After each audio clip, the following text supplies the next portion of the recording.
বোমা মেরে উড়িয়ে দেওয়ার হুমকি দেওয়া হয়েছে ভারতের কেন্দ্রীয় bank, reserve bank of India তথা আরবিআই। সম্প্রতি রুশ ভাষায় পাঠানো একটি ইমেইলে এই হামলার হুমকি দেওয়া হয়। এরপরই বিষয়টি নিয়ে তদন্তে নামে দেশটির বাণিজ্যিক রাজধানী মুম্বাইয়ের পুলিশ। শুক্রবার বিষয়টি জানায় ভারতীয় পুলিশ, এমন খবর দিয়েছে আল আরাবিয়া নিউজ। কয়েকদিন আগেই আরবিআই এর গভর্নর হিসেবে নিয়োগ পান সঞ্জয় মালহোত্রা। তার সরকারি ইমেইল ঠিকানায় বোমা হামলার হুমকি সম্মিলিত একটি বার্তা পাঠানো হয় বলে জানায় মুম্বাই পুলিশের একজন সিনিয়র কর্মকর্তা। ওই কর্মকর্তা জানান, তারা একটি মামলা নথিভুক্ত করেছেন, এখন তদন্ত চলছে। ইডেন বে, কক্সবাজার সমুদ্র সৈকতের উপর নিজেদের একটি ঠিকানা। মাত্র ৫ লাখ টাকায় আপনিও হয়ে যেতে পারেন এই হোটেলের মালিক।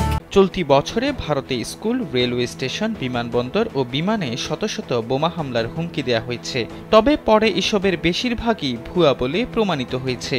সোমবারও দিল্লির অন্তত ৪০টি স্কুলে ইমেইলের মাধ্যমে বোমা হামলার হুমকি দেওয়া হয়।